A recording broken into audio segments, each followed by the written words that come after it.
So, the big question is this: how are marketers like us, who don't cut corners and rely on hype filled, black hat, scammy marketing, who are always focused on providing value first and over delivering for our customers with every single purchase they make, how do we market our products and services in a way that allows us to get our message out into the world, dominate the competition, and create a lifestyle of freedom and abundance without sacrificing sales and profit? That's the riddle, and on this show, you'll find the answer. Hey, my name's Misha Wilson, and welcome to Marketing with Misha. What is going on, everyone? Misha Wilson here. Let me know what your name is and where you are coming in from. And let me know with a quick yes so you can see and hear me loud and clear as you hop on here for another episode of Marketing with Misha. Today, we're going to be talking about the ever controversial topic in sports, at least, of LeBron James versus Michael Jordan, who truly is the greatest of all time. If you guys see what I got in the background, you guys might see who I'm personally a fan of the most, or a little bit more, I'd say. But with that said, I wanted to go ahead and chime in here and share two really valuable marketing lessons that's kind of wrapped up around the whole GOAT debate that seems to be going on, right now, just as much as it always is going on with this, of course, Michael Jordan Last Dance documentary. So give me some comments, likes, hearts, and shares, all that jazz if you guys get value. And with that said, let's go ahead and dive right in. So if you guys have been paying attention, if you don't live under a rock, you'll probably know that recently ESPN has aired the Last Dance documentary, right? Which is a documentary that's kind of essentially a highlight reel. I loved watching the whole thing.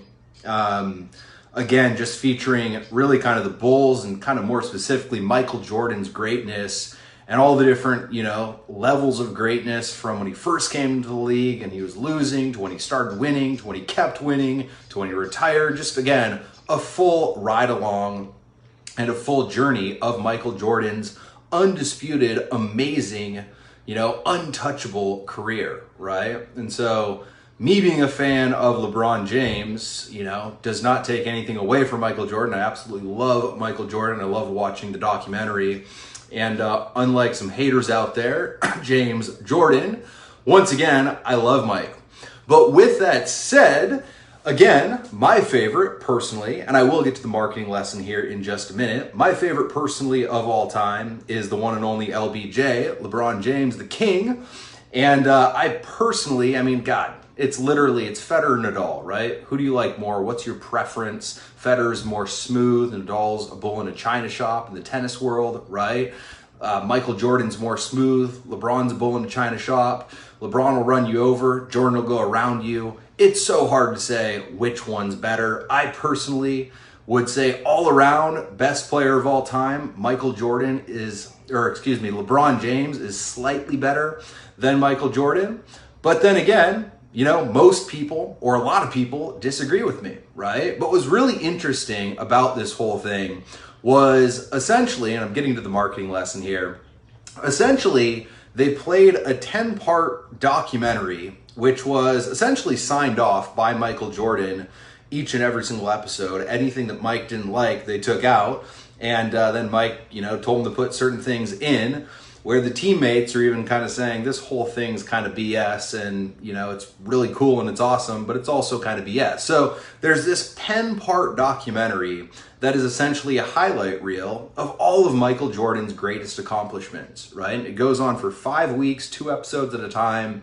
And essentially it's, 2 hours of highlights and then, the whole sports world talking about it for 6 days and then 2 more hours of highlights, then the whole sports world talking about it for 6 days. And kind of even the failures within it were really kind of minimized. And again, the wins were really put up on a pedestal, which they should be. They were all, amazing titles, not taking anything away. And then after the whole thing was over, they went ahead and did a poll where they said, who does everyone think is the greatest of all time? And firstly, it was really funny because they excluded people under, I believe, the age of 25 maybe. They excluded the youngsters. So it was primarily older folks and then the mid-range age.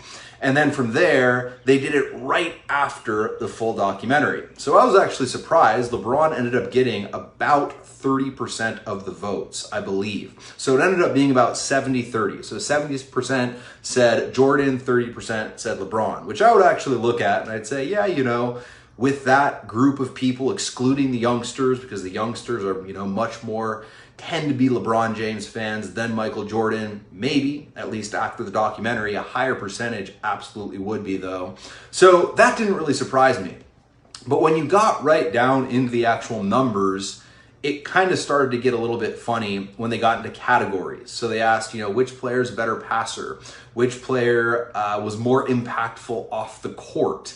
You know, which player, and I don't know how the actual teammates liked or disliked playing with Jordan, so I can't really say that, but you know, every single category essentially went over to Mike. 76% of people said Mike was a better passer. 76% of people said Mike was more impactful off the court. Both of which are categories that should have been, you know, 99-1 to LBJ, to LeBron. And the power of the lesson that I want to go ahead and share, and this video is a little bit long, so I'll maybe save the second lesson, which is, to be honest, why I believe that Mike has kind of the throne and the mantle of GOAT in most people's eyes. But the lesson that I want to share with you here is an example. I've shared this thing over and over and over again, but it's an example of the power of a pre-frame, right? Having the right pre-frame and having the right, you know, sequence of events leading up to when you ask something of someone, whether it be to vote for something, whether it be to buy something from you, whether it be to chime in on who they think, you know, is the GOAT in this actual circumstance, will absolutely affect the action that they choose here, right? So as an example, if there wouldn't have been the 10-part documentary, right? And if there just would have been LeBron and Jordan, LeBron's still playing, LeBron's playing amazingly at like year 48 or whatever it is, right? And they throw it out there and they say, who's the GOAT?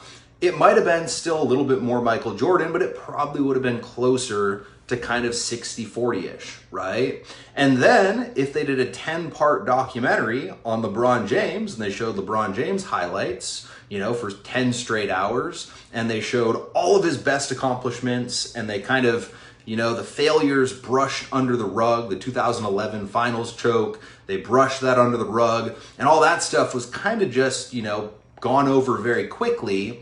And then they asked you to vote, well, it would be drastically different. It would be, you know, probably more like 60-40 or 70-30 LeBron. Because every single time LeBron does something amazing, again, the numbers start inflating and going towards LeBron. And most definitely, certain stat lines like a better passer or, you know, more impactful off the court, etc., with LeBron building schools and so on and so forth, those categories would have obviously gone to LeBron. And so I thought the whole poll was a joke in of itself. As a LeBron James fan, you're kind of like, come on, people. The dude's got enough to go up against, but it is what it is.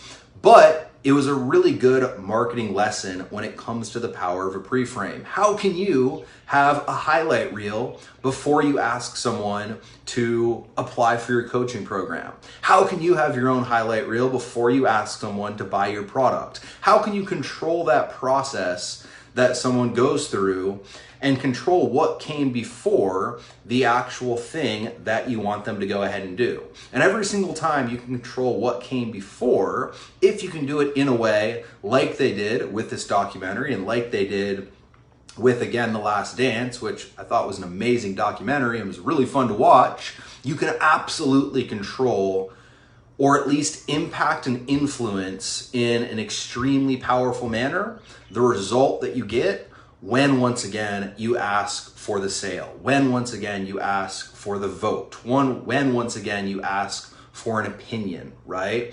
And so always look at that in your marketing. And again, I've shared, this lesson a few times, and I always kind of come back to it each and every single time.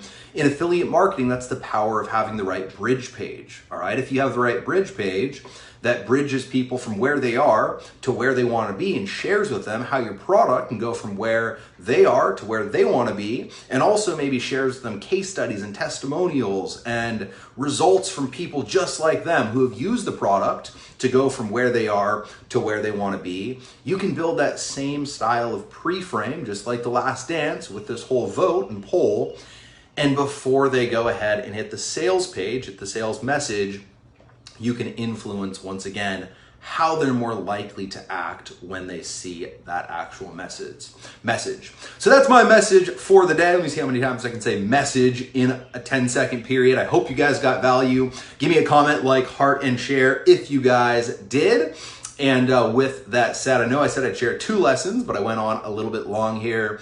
And I'll go ahead and hop back on probably tomorrow or Monday. I'll share the second lesson. The second lesson is a lesson that really revolves around power, that revolves around having kind of almost a godlike position to your audience, and really kind of being able to get people to do certain things that you want them to do, and creating a certain aura about you in a certain way that I think Michael Jordan has probably done better than any other athlete out there, and is one of the reasons why I watched the whole Last Dance, and I'm saying, holy crap, right? I'm a LeBron James fan, but still watching it, it's adds to, and I won't go into it, I was about to say what it is, but it adds to, let's say, Michael Jordan's mystique. So with that said, I hope you guys got value. Give me some comments, likes, heart, and shares if you did.